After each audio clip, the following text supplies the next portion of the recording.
কি ফাঁসাই ফাঁসলাম রে। করবে তো? হ্যাঁ হ্যাঁ হ্যাঁ, ছেলেদের কথা দিলই। বলুন ইনশাল্লাহ। ইনশাআল্লাহ। আসি, চলেন।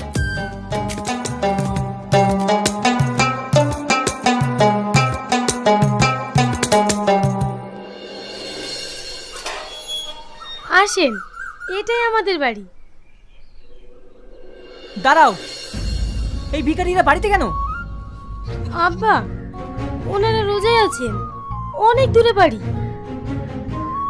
যেতে যেতে ইফতারের টাইম পার হয়ে যাবে, ওই জন্য আমি নিয়ে আসলাম আমাদের বাড়ি ইফতার করার জন্য।